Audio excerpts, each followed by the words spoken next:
मित्रों, ये हम सबके लिए गर्व की बात है कि आज इस मार्ग को लेकर जो चौड़ीकरण का प्रस्ताव आदरणीय हमारे जतिन जी के नेतृत्व में, हमारे सांसदों के नेतृत्व में, हमारे विधायकों के नेतृत्व में पास हुआ, इसकी मांग कई वर्षों से थी। लेकिन किसी भी चीज का कायाकल्प तब होता है जब शीर्ष नेतृत्व पे बैठा व्यक्ति विकास को प्राथमिकता देता है। तो मैं एक बार चाहूंगा कि आप सबकी तालियां इस मंच पे हमारे जनप्रतिनिधियों के लिए हो जाए, उनका अभिवादन हो जाए। मंच पर विराजमान हमारे यशस्वी, लोकप्रिय और जो आम जनता से श्री लोक निर्माण मंत्री बड़े भाई श्री जतिन प्रसाद जी, मंच पर विराजमान जिनकी सरलता और काम करने की इच्छा ही दिखाती है कि कैसे जनता को अपने से जोड़ कर रखना है, और पवन जी ने भी उसकी एक विस्तृत व्याख्या कर दी।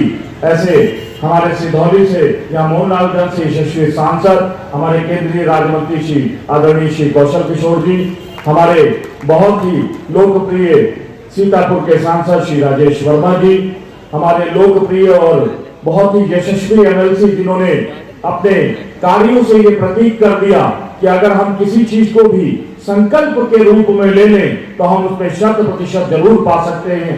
ऐसे हमारे यशस्वी एमएलसी श्री पवन सिंह चौहान जी, आपके यहाँ के बहुत ही जनप्रिय और निरंतर सबसे सरलता के साथ, स्वभाव के साथ सबके दिलों में राज करने वाले यहाँ के लोकप्रिय विधायक श्री मनीष रावत जी, हमारे बिस्वा के लोकप्रिय विधायक श्री निर्मल वर्मा जी, हमारे यहाँ के सम्मानित ब्लॉक प्रमुख श्री राम बख्श रावत जी, हमारे जिले के मंत्री जो इसी विधानसभा में निवास करते हैं ऐसे श्री सुधीर सिंह जी, हमारे सम्मानित मंडल अध्यक्ष गण कौशलेश जी, गिरी जी, सभी को अपने में, सूरबस जी, सभी को अपने में सम्मानित मंच को अपने में समाहित करते हुए, मित्रों, हमारी चाहे केंद्र की सरकार हो चाहे उत्तर प्रदेश की सरकार हो, जो कहती है वो करती है, और उसने ये प्रमाण समय समय पर दिया है। मैं तो आदरणीय जतिन जी से काफी टच में रहता हूं, निरंतर इनके प्रवास भी देखता हूं कि चलते रहते हैं और चरे रेती की श्रृंखला को अपने जीवन में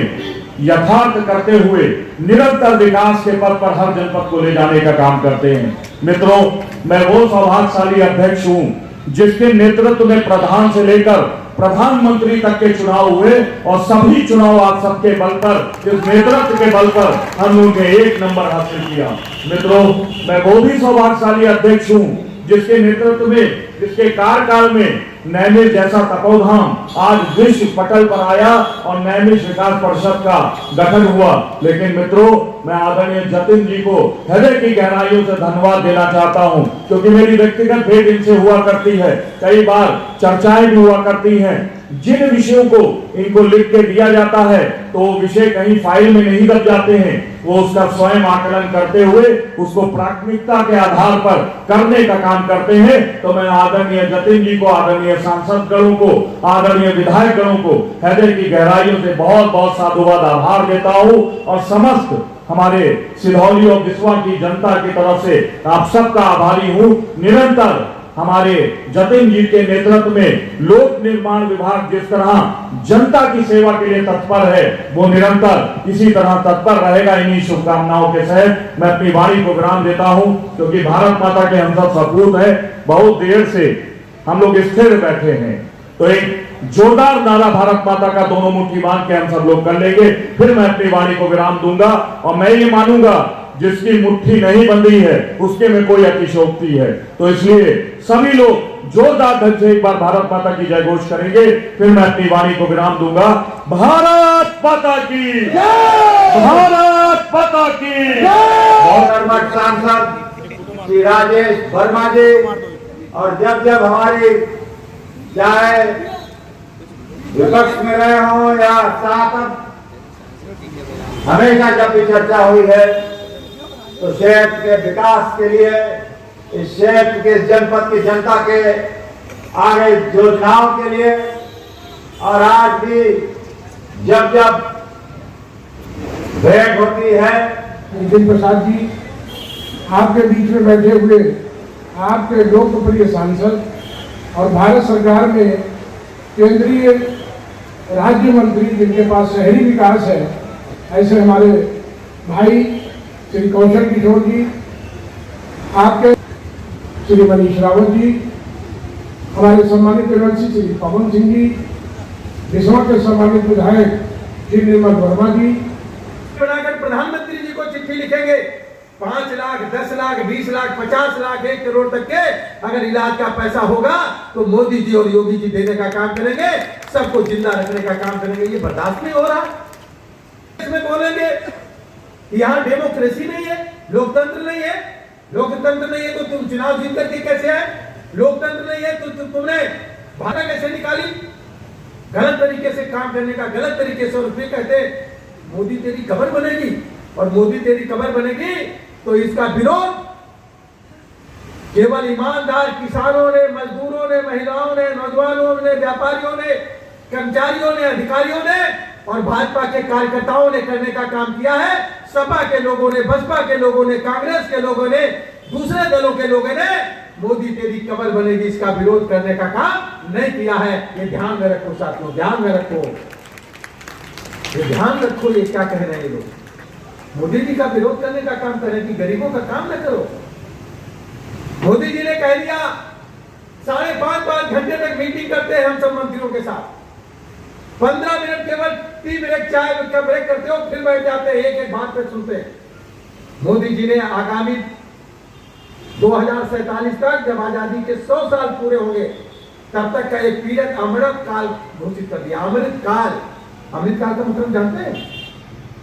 ये ऐसा पीरियड जो हमारे देश के लिए संजीवनी की तरह होगा, अमृत के लिए होगा, अमृत की तरह होगा। वो क्यों? इसलिए कि विकसित भारत बनाना है, टेक्नोलॉजी के क्षेत्र में प्राकृतिक खेती करानी है, विज्ञान के क्षेत्र में आगे बढ़ाना है, रोजगार के क्षेत्र में आत्मनिर्भर बनाना है, हर आदमी के पास काम हो, सबका इलाज फ्री हो, आयुर्वेद आगे बढ़े, स्वास्थ्य क्षेत्र में हम दुनिया में नंबर 1 पे हो, हर क्षेत्र में हम दुनिया में नंबर 1 पे हो और दुनिया को राह दिखाने वाला, दिशा दिखाने वाला भारत बने। ऐसा विकसित भारत, आत्मनिर्भर भारत बने, ऐसा कार्यक्रम तैयार कर दिया आगामी 25 साल का। और तब विपक्ष के लोग जान गए कि मोदी जी ने जो कार्यक्रम तय किया है वो 100 साल एडवांस सोचते हैं। अब जो कार्यक्रम तय कर दिया है आगामी 25 साल तक बीजेपी की सरकार केंद्र और प्रदेशों में रहेगी। इसलिए उन्होंने कहा मोदी जी तेरी कबर बनेगी। गरीबों को न्याय मिलता रहेगा, किसानों को अधिकार मिलते रहेंगे, मजदूरों को अधिकार मिलते रहेंगे, लोगों का मुफ्त में इलाज होता रहेगा, गांवों तक सड़कें बनती रहेगी, इलाज फ्री होता रहेगा, लोगों को जरूरत की चीजें पूरी होती रहेगी। इसलिए मोदी तेरी कबर बनेगी ये नारे लगाए जाएंगे। आप गांव-गांव में इसका विरोध करोगे कि नहीं करोगे? बोलो जरा हाथ उठा करके। कितने लोग करोगे? जरा हाथ उठाओ। अपने अपने गांव में बैठ के करोगे, मीडिया करोगे। लोगों को बनने नहीं जा रही। देश में किसी की सरकार, सपा, बसपा, कांग्रेस, ममता जी, कितने लोग भी एकजुट हो जाए, केजरीवाल, कितने लोग भी एकजुट हो जाए, लेकिन सरकार बनने नहीं जा रही। 2014 में एनडीए की सरकार बनी थी, बीजेपी की 282 सीटें जीत करके लोकसभा में आई थी। मोदी जी ने काम किया 2019 में। और अगर आप एकजुट हो जाने का काम करोगे, अपने रिश्तेदार, नातेदार, दोस्तों को और एकजुट कराने का काम करोगे, हर बूथ को बड़े वोटों से जीतोगे, आने वाले समय में 2024 में अकेले बीजेपी 350 सीट जीत करके आना है। ऐसा काम आपको करना है, बताना अपने रिश्तेदार, दोस्त, मित्र, प्रदेश में, देश में कहीं भी रहते हो, आपको फोन करना है, सब जगह। आज से व्हाट्सएप पे लिखना है, फेसबुक पर लिखना है, ट्विटर पे लिखना है। आने वाले समय में भारतीय जनता पार्टी की 350 से ज्यादा सीटें जीतेगी और एनडीए 400 से ज्यादा सीटें जीत करके आएगा। पूरे देश में पूर्ण बहुमत की नई 3/4 की सरकार हमारी भारतीय जनता पार्टी के नेतृत्व, मोदी जी के नेतृत्व में बनेगी। सड़कें बनती रहेगी। मंत्री जी हैं, मुख्यमंत्री जी हैं, प्रधानमंत्री जी हैं। कोई गेस्ट हाउस नहीं है, तो मेरा आपसे आग्रह है कि सिरौली में एक अच्छा कोई गेस्ट हाउस बन जाता है बिलोडी का, क्योंकि जब नैनीताल आना जाना होगा तो कहीं न कहीं लोग रुकने के लिए सुविधा होगी। ये भी अगर हो जाएगा तो काफी अच्छा रहेगा, क्योंकि कुछ क्षेत्र में बहुत सारी रोडें अच्छी चौड़ी हो गई है, कुछ चौड़ी रोडें होना है, वो मैं आपको मैं लिख के मैं मान लीजिए दे दूंगा, क्योंकि मैं चाहता हूं कि सिधौली क्षेत्र यहाँ से जो लोग अच्छी बेहतर सुविधाएं जो कि यहाँ पे लगाते, लखनऊ के बीच की दूरी बहुत ही कम है। मान लीजिए कि अगर सिधौली में अच्छी सुविधाएं हो जाएंगी, अच्छी सड़कें हो जाएंगी, आवागमन के ऐसे साधन हो जाएंगे कि जो लोग पलायन कर रहे हैं सिधौली से लखनऊ जा रहे हैं, तो निश्चित आने वाले समय में इनकी संख्या भी कम होगी और निश्चित सिधौली का अच्छा विकास हो जाएगा।